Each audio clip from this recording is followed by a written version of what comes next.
The Healing Lives Center is a center for sex trauma and marriage education and transformation, and has the critical mission to strengthen that which God created and values, marriages and the nuclear family.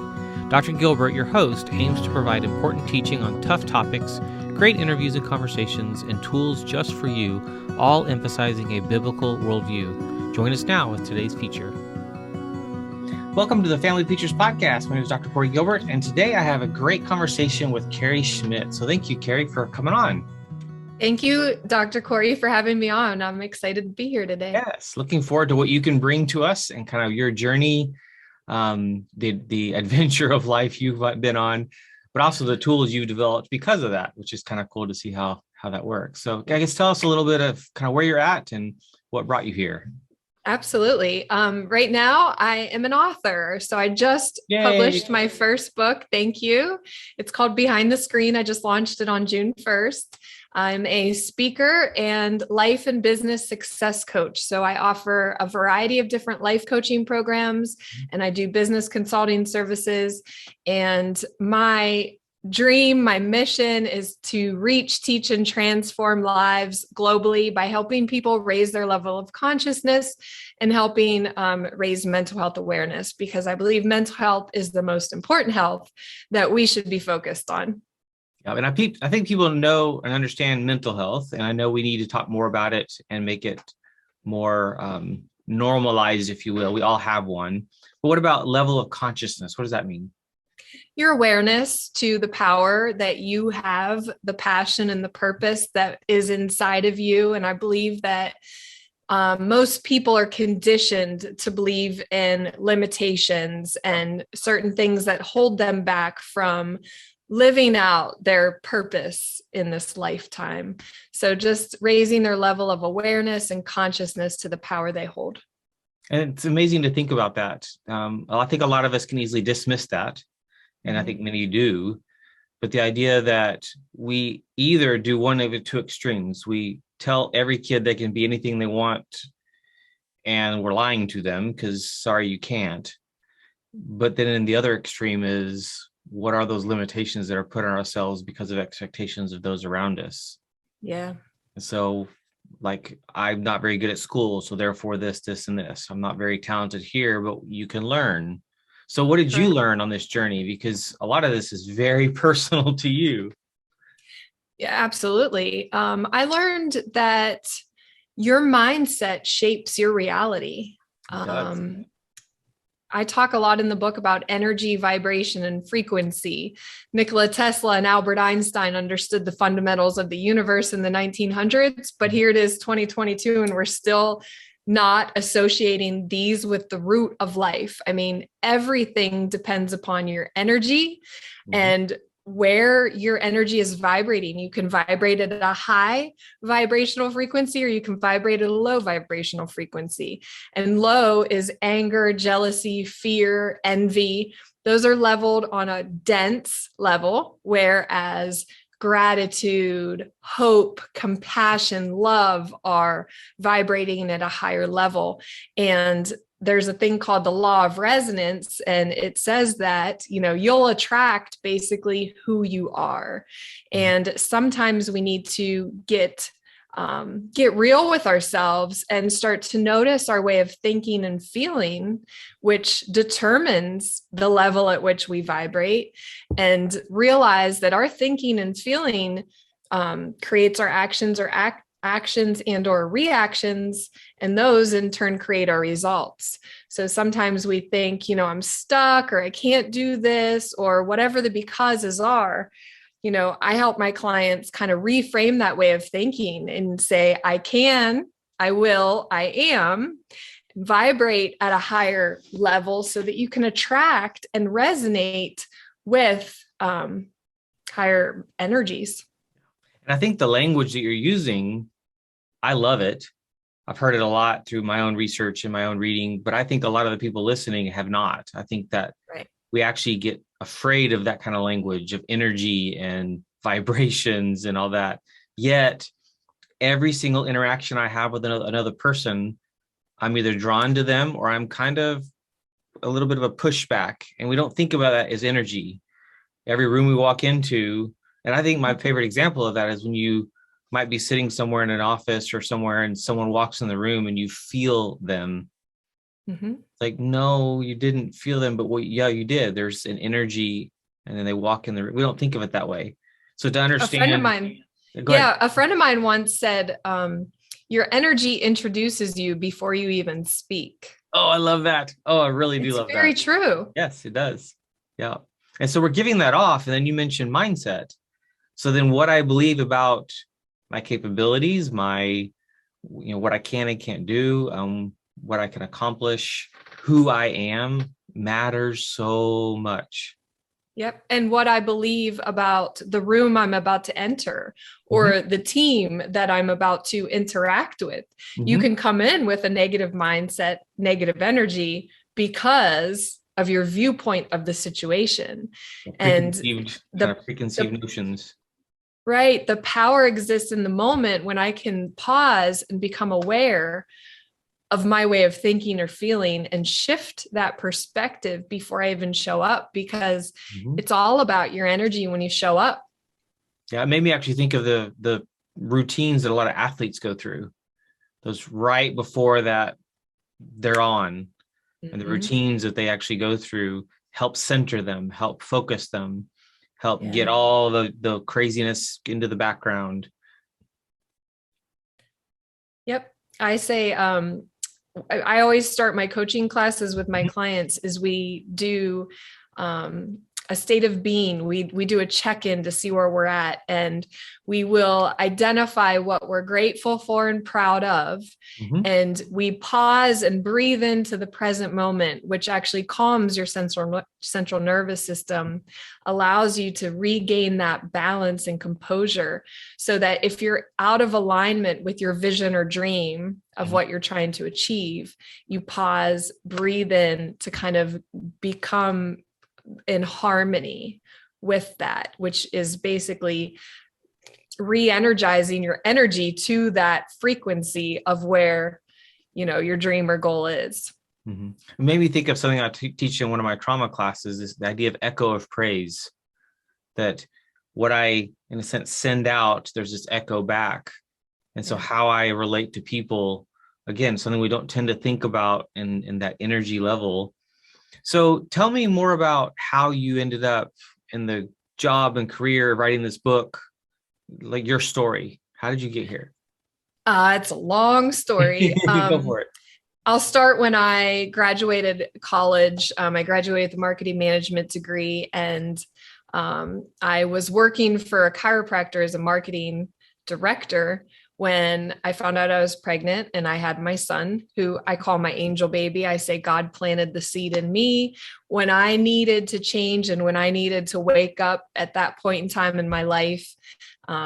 It was a divine seed. So the birth of my son was really a wake-up call for me, and I've raised him on my own since he was born. So I devoted the first 4 years of his life to my son and my career.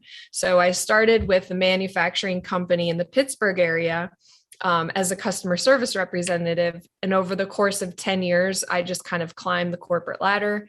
I'm a type of person where I'm a problem solver. Continuous improvement is in my blood, and I love to just see results. So I went from being CSR manager to logistics manager to quality assurance manager, continuous improvement manager, plant manager, until I was ultimately the general manager of $100 million manufacturing facility. Wow. So I was very dedicated and diligent to be able to provide for my son and myself without needing or wanting anything from anyone else. It was just this, single mom, gung-ho, I'm going to make this happen. And I did. And I got to that point where it was kind of like, okay, I feel like I've reached the top of where I was trying to go. And I realized that money and a title doesn't fulfill you or me. It didn't fulfill me to the point that I thought it would. Right. So that's when I started kind of searching for, I say I went on a spiritual journey, right? And I started looking at different life coaching programs. I ended up hooking up with Mary Morrissey in the Dream Builder program. So I went out to Los Angeles, studied with Mary Morrissey and a ton of different transformational spiritual leaders. I became a certified life mastery consultant, and I decided to leave corporate America and start my own business. Wow. So I am the founder and CEO of Infinite Solutions. I put the soul in solutions. Nice. And now I provide life coaching and business consulting services. And it's been a true blessing. It's been a journey of transformation, I say. And I just have felt like I have a voice, and I'm the type of person that doesn't just go with what everybody else is doing. I like to do what makes sense. And if something doesn't make sense, I'll go the other way. Right. And I just think we need more leaders in our world to lead this movement of just making this world a better place and spreading more love instead of fear. And that's the purpose of my book. And that's really the mission that I'm on now. Nice. And in your book, you really, really developed a great kind of transformation process, like the system of transformation. Tell us about that. How did that come about, and how can others benefit from that? So I coach certain programs for people, and I've kind of seen the way that people can transform their life. I mean, turn their dreams into reality. I've been doing it for over 10 years now. And I started to notice these unconscious behavior patterns or self-sabotaging habits in my own self that I said, okay, I want to change this. And I talk about like having unconscious resentment for my mother. She's always been there to help me as being a single parent. And I don't know, for some reason, I would like unconsciously just get upset, triggered by her. And I didn't like the way that I was showing up to our relationship. So I started to get curious about that and apply tools from, a lot of different programs together.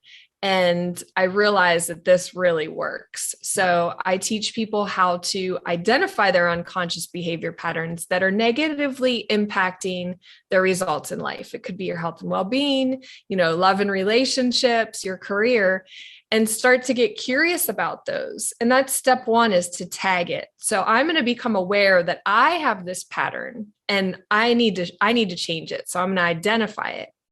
Step two is to go back in your memory bank and remember, when was the first time I was introduced to this way of thinking, feeling, or this type of behavior? Because what we may not realize as humans, that we have a supercomputer in our minds. It's the brain is a supercomputer. The subconscious mind is almost like the software that's installed. And during childhood, our brainwave frequency from 0 to 7 is a theta. It's measured in theta, which is, it's more of like a download. So kids, everything they see, everything they're exposed to gets downloaded into the program. Yep. And that subconscious mind is there to store and retrieve.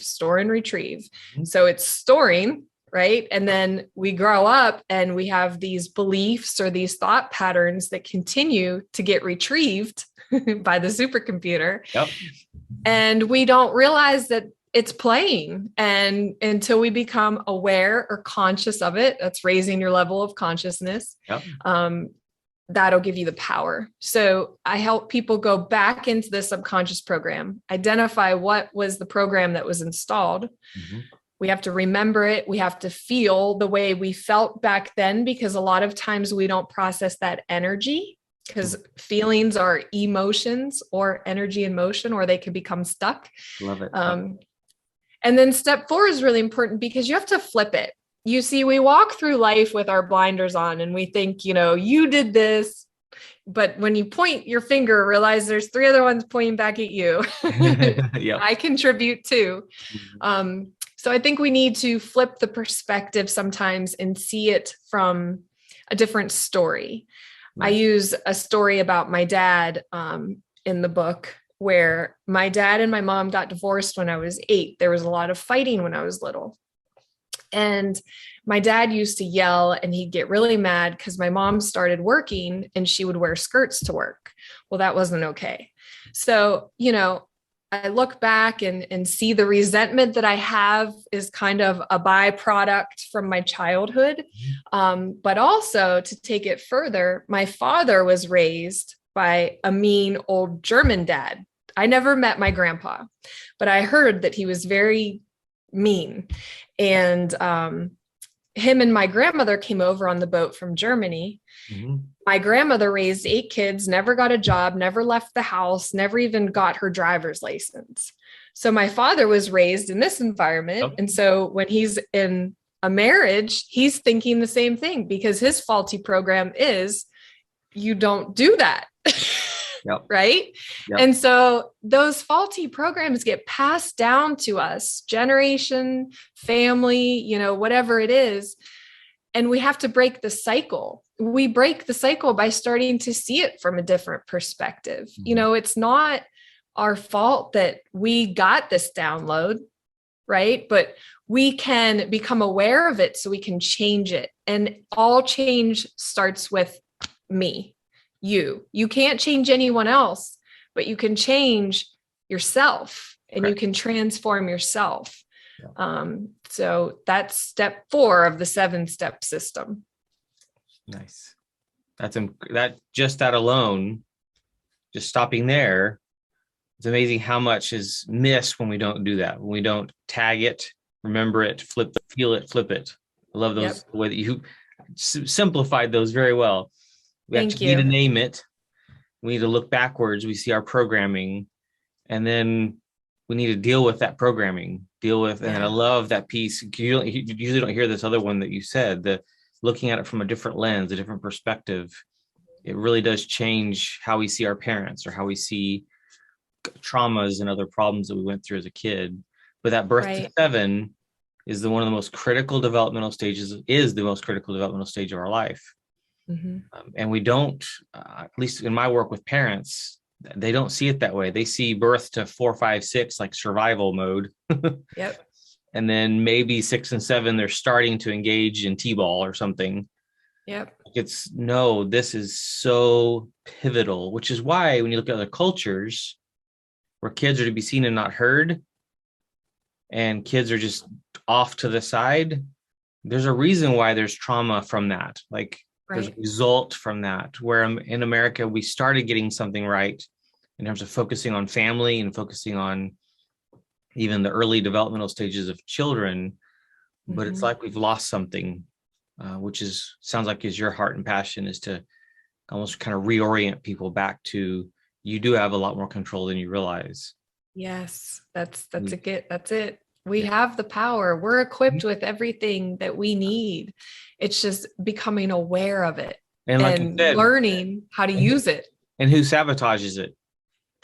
We do. Me. Yeah. Yes. I'm the problem. Yeah.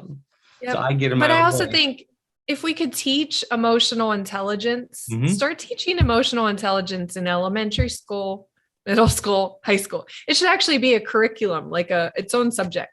Yeah. Because if we learned how to deal with our emotions at a young age, we might be much more capable adults in the world today. But I think people think we have done that in terms of emotional intelligence, but it's turned into, now they are like the most important information and data point of my life, and they define me. And I'm like, no, we went off the rails right there.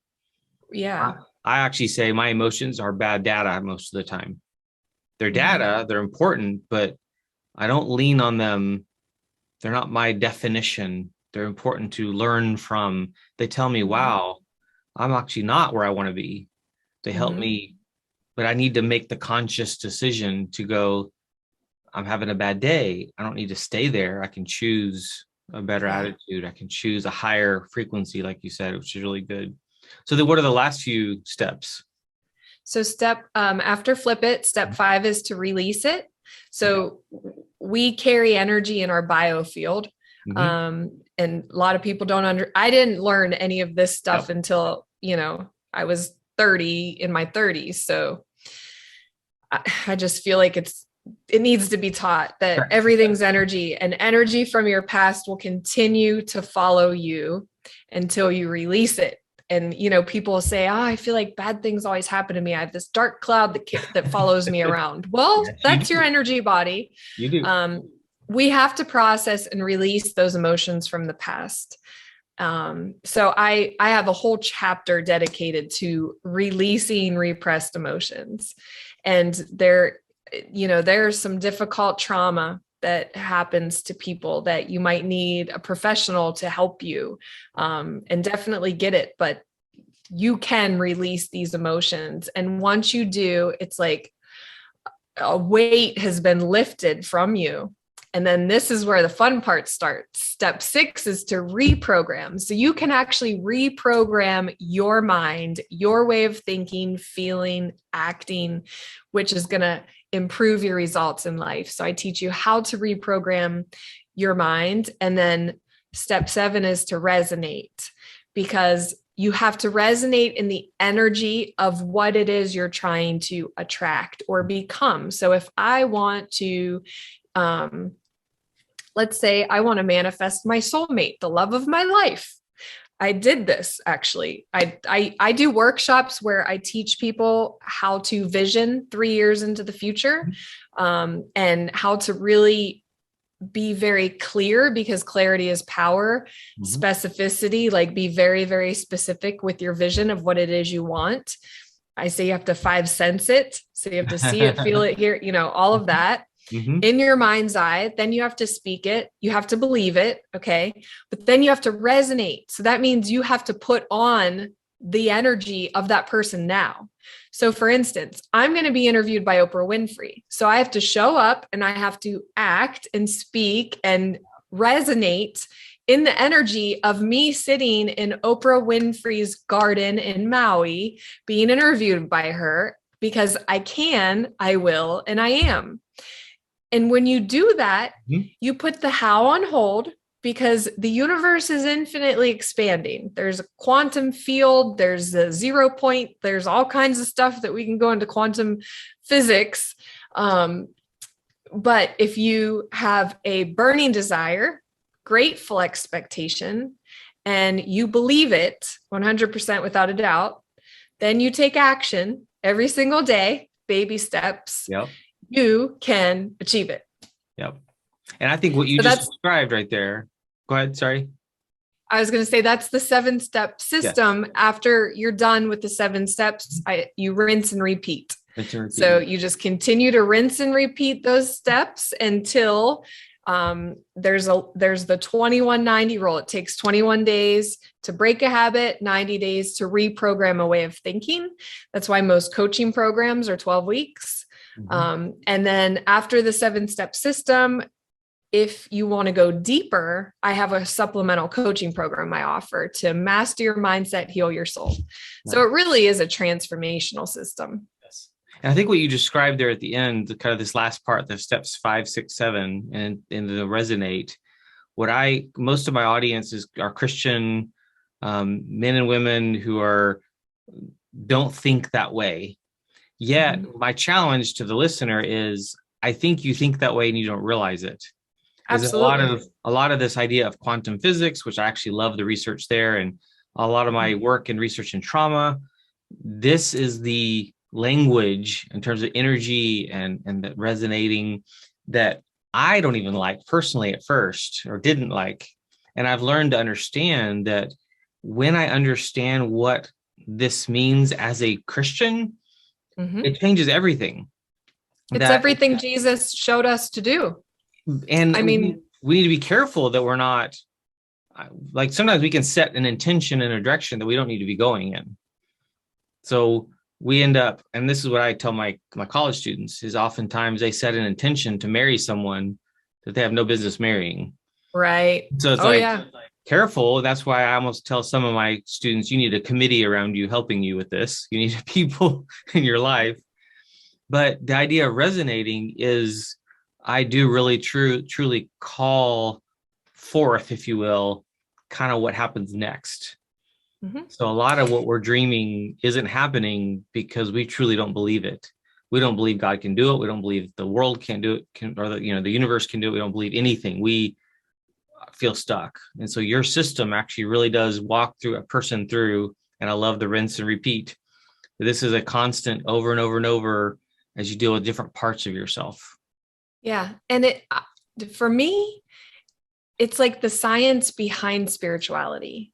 I believe quantum physics and some of the things that, when I talk about energy, vibration, frequency, to me, it made sense because it explained spirituality where, I'm a Christian, I believe in God, I believe in Jesus, but I also believe in, Buddha, and there's other spiritual teachers that have been trying to show us the same thing, that we're love.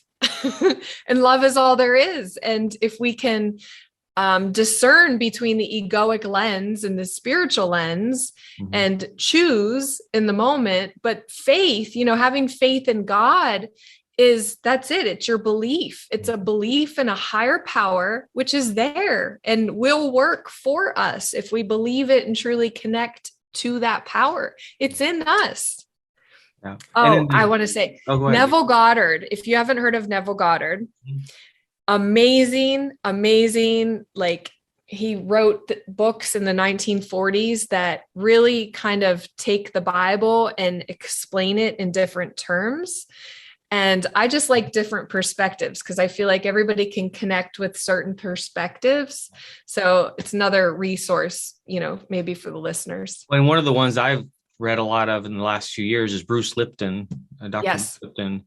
And he doesn't come from a faith perspective, but yet he's looking at all the different religions and showing The Biology of Belief is a great book of his, looking at, again, not from a faith perspective, but from a science, going, this is real, and lives are changed when we do believe. And that's where my faith and my belief is very central to who I am.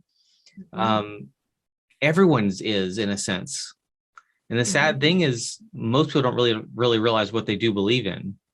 They just kind of know there's a power there, but they all have a belief system. They have a belief system whether they can do this or not, whether they can accomplish this or not, whether they have the passion or skills or talent to do this or not. In my journey, I was very passionate to become a musician and a person that led worship and went missionary in music. And I'm in college, and my professors sit me down my junior year and say, "You're not graduating. You don't have enough talent." And my whole world crumbled. Yeah. And it was crazy, is they loved me enough to be honest with me. They cried with me. They prayed with me. They were incredible men that actually said, "You can't do this." Now, there were 3 of us that day, during this few weeks, that they told that to. 2 of us went on to do different things. One of the guys proved him wrong. One of the guys said, "I will become an ethnomusicologist." He got his doctorate. He's in it. Good. For me, it was like, oh, okay. Crisis. But then I had one elective and I took a counseling class. And my whole world changed. Yeah. Well, sometimes some of us are so close, but we're not quite there. Our passion is so intense, which I had so much passion, but I was in the wrong place. And when I finally was given the chance to kind of look elsewhere, it was like, oh my goodness. And this whole new person came out. And then I went from being a C&D student to 2 master's degrees, doctorate, postdoc, writing books, like doing things I never thought I could do because of exactly what you tag it, remember it, feel it, flip it, release it, reprogram it, resonate, rinse and repeat. I love that. That's awesome. That's beautiful and very helpful tool. Thank you. And congratulations to you for getting to where you are. It takes work, it takes commitment, but that's the journey and life. We're here to experience and evolve. And I love that you said that you worked hard, single mom, which is bless you. Thank you. To get to a place that you're like, I'm at the top and I'm not it. Like, this isn't it. That's sad to say to me. That's where a lot of Americans are heading. You're going to find one day that you worked so hard and now you're so lonely, or you're so detached, or you're so exhausted. Why? For what purpose? connect to your power, passion, and purpose. I think people lost that weeks, months, years, decades ago sometimes. And that's why I want to speak to high school and college kids. Like that's my target group, that I really want to hear the message that, you have a power breathing you than any condition or circumstance, and you can do anything. But we get stuck in the illusions of life, the instant gratification, I'm going to be a millionaire YouTuber, whatever it is. It's like we're seeking this pot of gold, right? And I don't care how big your pot is. In your own mind, you have a pot, maybe it's 100,000, maybe it's 500,000, a million, whatever your pot is.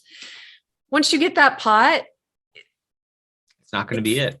It's not it. And that's what we don't realize when we're younger. And I feel like, why are people wise when they're older? They're wise from the experience of life and to failures. See. Or the feedback, right? Because I don't believe there are failures. I believe it's all feedback. Learning from failures. Yeah, it's feedback for us to take and say, okay, what have I learned from this, and what can I do differently? Because if we continue to do the same thing, you're going to continue to get the same results. And who is contributing? Well, I think that's where we're at too with jobs. You get a job and you're saying one thing, I want this, I want that, but you're still in the same job 5 years later, 10 years later, stuck. Because the truth is we're probably idolizing comfort more, even though we're not comfortable. So we're making whatever we're making, we're not comfortable, but we idolize not having big changes versus risk. Risk is scary. Risk is terrifying. Change I remember when I loaded up my family, 3 little kids, and moved from Georgia to Oregon, driving cross country for 9 days, driving a U-Haul going, I am insane. What in the world are we doing? And my wife hadn't even been here yet.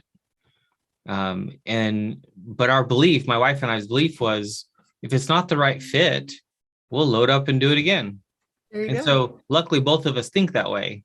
So the risk was small for us. For others, they're afraid to move across town. They're afraid to move, 2 towns over. So each of us have a different bandwidth of what that might be.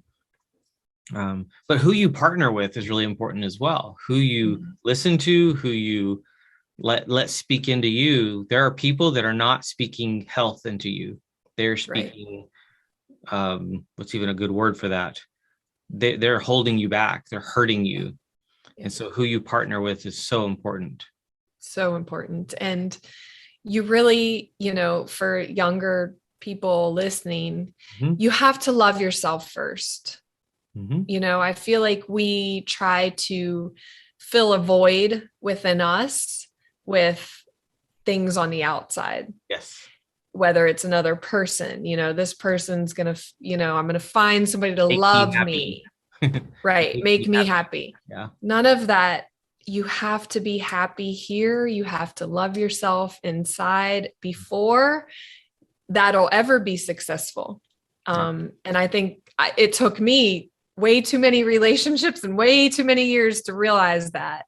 And when I did realize this and apply this own system of transformation to my life, I found my love, myself, and that's when I manifested my soulmate. Nice.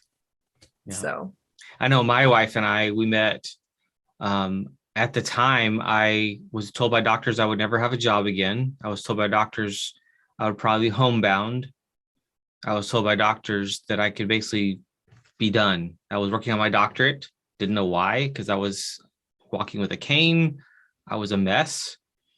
High doses of prednisone. I was just a wreck. And what's so cool is I met her through actually a dating app online, and we married 10 months later. And in those 10 months, I was in the hospital 3 times. And when she married me, her future view was that she would have to take care of me. Talk about humbling. I mean, just so humbling. And then to watch, she's now been a stay-at-home mom for 14 years and hasn't worked. And I've had 2 to 4 jobs, and I go hiking and backpacking and ride a Harley. And the story was changed. Partly, I partnered with an amazing partner. Yeah. But also we took risks. If I had Mhm. stayed doing what the doctors were telling me to do, I would not be where I'm at. Yeah. I found new ways and learned to take care of myself. And it was a belief system. For me, part of my belief system was I will never take a penny from the government when it comes to um, uh, disability. And I Mhm. know others have to, I understand that. But for me, Yeah. it was just like, I'm going to do this. Even if I Mhm. have to work any kind of job, it has to be. And it's so cool to see God guide us and then the people that we put around us and our church family and our families and just Beautiful. what that builds. So teenagers and young adults, that's my heart and passion too, is you're probably being misguided by too many people. Careful Yeah. who you listen to, Yes. that you're meant for something way bigger. And if you're so focused on yourself, you do need to love yourself, but you're so focused on yourself and it's all about you and that pot of gold, Mhm. you're going to find utter failure in a sense, as in you're going to quit, because that's the failure. Failure is when you quit.